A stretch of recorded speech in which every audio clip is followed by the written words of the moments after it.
ijazah ini mau dibanding-bandingkan dalam perkara dakwaan berkaitan dengan pencemaran nama baik ini, membanding-bandingkan ijazah ini, saya nggak tahu membandingkan dalam rangka apa yang dikatakan otentik dengan ijazah lain. Saya tadi pagi tanggal 2 Juli 2026 ya, saya hadir di Pengadilan Negeri Jakarta Timur mengikuti sidang yang pertama kali terhadap Ibu Dr. Tifa ya, di mana hari pertama adalah pembacaan dakwaan oleh jaksa penuntut umum ya. Kasus yang dituduhkan, yang didakwakan kepada Dr. Tifa dan juga nanti berikutnya adalah Pak Roy Suryo sama, adalah dugaan pencemaran nama baik dan fitnah. Pencemaran nama baik di KUHP yang baru nomor 1 tahun 2023 diatur di pasal 433 dan fitnah diatur di pasal 434 ya. Saya hanya mencoba melihat kemudian mendengarkan dakwaan yang dibacakan oleh pihak jaksa penuntut umum ya. Jadi ini dakwaan ini kan berasal dari suatu penyidikan yang dilakukan oleh penyidik. Apa sih penyidikan itu?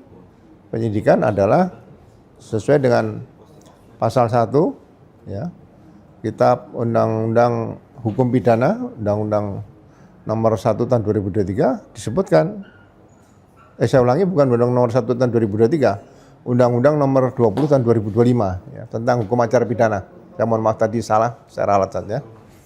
Itu dikatakan bahwa penyidikan adalah serangkaian tindakan penyidik untuk mencari dan mengumpulkan alat bukti ya, guna membuat terang suatu tindak pidana dan dapat menemukan pelakunya. Jadi pertanyaan yang muncul dalam diri saya, sebetulnya dalam laporan polisi yang dibuat oleh Pak Jokowi dengan tersangka 8 orang ya, walaupun 3 sudah dinyatakan melakukan restoratif justice atau keadilan restoratif, dan laporan polisi yang menersangkakan 8 orang ini sebetulnya sudah dihentikan penyidikannya. Nah, kalau ada laporan atau peristiwa dugaan pidana yang berkaitan dengan pencemaran nama baik atau fitnah lah ya. Jadi saya pencemaran nama baik dan fitnah tidak bisa digabung ya. Analisa seorang reserse, seorang penyidik itu melihat apabila bisa ditemukan tersangkanya suatu saat dan diajukan ke sidang pengadilan, alat bukti apa atau barang bukti apa yang bisa dijadikan untuk menetapkan bahwa seseorang itu patut diduga melakukan tindak pidana pencemaran nama baik tersebut. Nah, alat bukti ini kan di hukum acara pidana diatur dalam pasal 235. Di situ ada 8 ya. Saya nggak tahu, saya masih hafal semuanya nggak, tapi ya antara lain ya keterangan saksi, keterangan ahli, surat, keterangan terdakwa, barang bukti, ya, ada bukti elektronik, ya kan? Ada bukti-bukti lain yang bisa diajukan dalam persidangan asal didapatkan dengan cara-cara yang tidak melawan hukum. Ya. Ada keyakinan hakim situ. Nah, kalau pencemaran nama baik ini, karena saya kaitkan dengan dakwaan yang dibacakan oleh jaksa, di situ salah satu yang saya dengar adalah ada dokumen pembanding ijazah Pak Jokowi yang disita dari 14 orang. Jadi ada 14 dokumen pembanding. Nah, ini dokumen pembanding untuk membuktikan apa?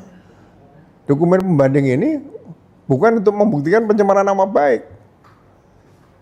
dokumen pembanding ijazah, ya, kalau memang disita, itu harusnya dikaitkan dengan pasal dugaan pembuatan atau bahkan dugaan penggunaan ijazah palsu. Ini supaya masyarakat melihat di sini bahwa kalau ada laporan polisi yang berkaitan dengan dugaan ijazah palsu, nah itu alat buktinya ya salah satu bisa disita adalah ijazah-ijazah yang bisa disita dari beberapa orang yang dapat dijadikan sebagai pembanding. Tapi kalau ijazah ini mau dibanding-bandingkan dalam perkara dakwaan berkaitan dengan pencemaran nama baik, ini membanding-bandingkan ijazah ini saya nggak tahu membandingkan dalam rangka apa yang dikatakan otentik dengan ijazah lain. Ya kan? Jadi ijazah nggak usah dibanding-bandingkan. Yang diperiksa di laboratorium forensik itu kalau memang itu kaitan dugaan ijazah diduga palsu, ya itu biasanya contoh tanda tangan, tulisan. Memang ada ilmunya tulis kehakiman. Ya. Tapi saya tidak lari ke masalah yang pemeriksaan dokumen, bukan. Saya hanya fokus pada dugaan tindak pidana pencemaran nama baik. Kenapa lebih banyak memanggil, memeriksa, membuat berita acara yang sebetulnya itu berkaitan dengan peristiwa pidana dugaan menggunakan ijazah palsu. Ya karena sekarang sudah terjadi di pengadilan dan itu sudah dibacakan oleh jaksa, ya mari kita ikuti ke depan nanti apakah bisa seperti itu. Seperti contoh misalnya dalam suatu peristiwa pembunuhan, itu yang dibuktikan adalah barang bukti, alat, ya mungkin yang digunakan oleh pelaku, bukan yang dimiliki oleh korban. Ini analogi ya.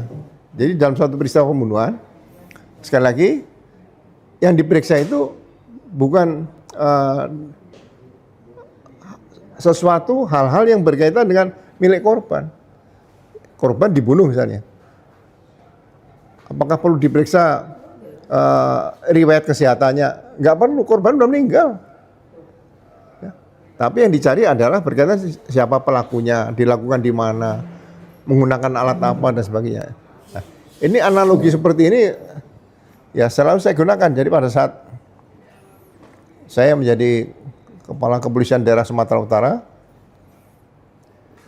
bukan membanggakan saya lah, tapi ini kan pengalaman yang perlu saya ceritakan begini. Ada perampokan bank CIMB di Medan tanggal 18 Agustus 2010.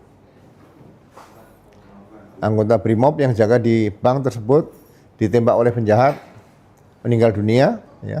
Kemudian senjata M16 dirampas. Nah, semua polisi termasuk saya datang ke TKP, melihat situ, ya, TKP sudah hancur, rusak, ya. Kemudian rekaman CCTV tidak ada, saksi tidak ada yang tahu karena pelaku menggunakan tutup kepala, ya.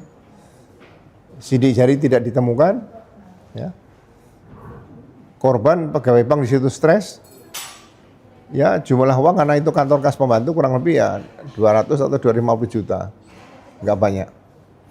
Nah malam hari saya kumpulkan seluruh anggota reserse, saya tanyakan peristiwa perampokan bank CIMB ini apabila bisa ditemukan pelakunya, ya, ke depan nanti barang bukti apa yang bisa menyatakan bahwa orang tersebut pelakunya.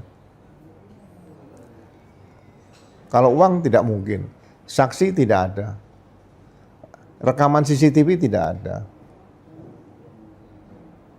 Nah, para pelaku perampokan tadi apabila bisa ditangkap kemudian, barang bukti yang menguatkan adalah kalau bisa ditemukan senjata M16 milik anggota Brimob yang mereka rampas, yang mereka tembak mati dan senjatanya dirampas. Kalau senjata M16 itu tidak ditemukan, ya, sulit membuktikan bahwa mereka pelakunya.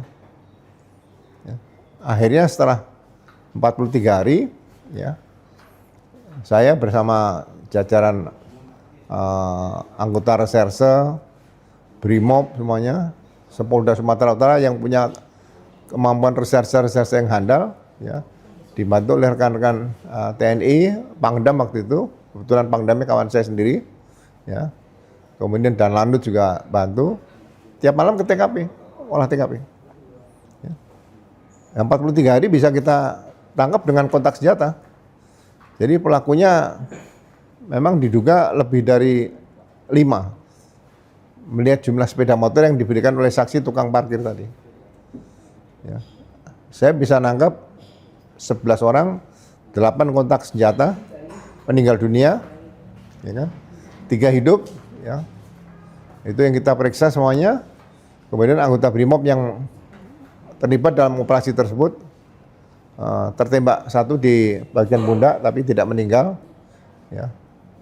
Pelurunya bersarang di pundak. Nah, waktu itu yang perwira Brimob yang membantu saya sekarang saksi, ya, sekarang udah jadi Kapolda Maluku Utara.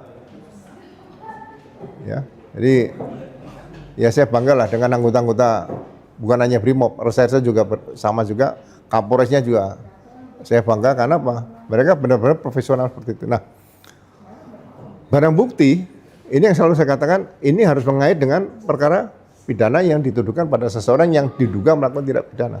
Ya. Jadi kembali kepada pencemaran nama baik, sebetulnya dalam pencemaran nama baik ini yang perlu dijadikan alat bukti apa? Jadi nggak usah berkasnya tinggi sampai 1 meter menurut informasi yang saya dapat. Ya mungkin berkasnya cukup tingginya kira-kira 5 atau 10 cm. Nggak sampai segitu banyak. Ya. Lah pencemaran nama baik apa? Ya saksi-saksi. Kenapa mencemarkan nama baik? Ya kan? Ya kan? Diduga Dokter Tifa mencemarkan nama baik Presiden ke-7 Pak Jokowi.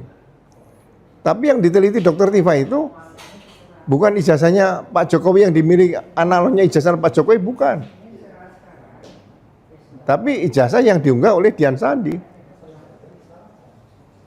Ya.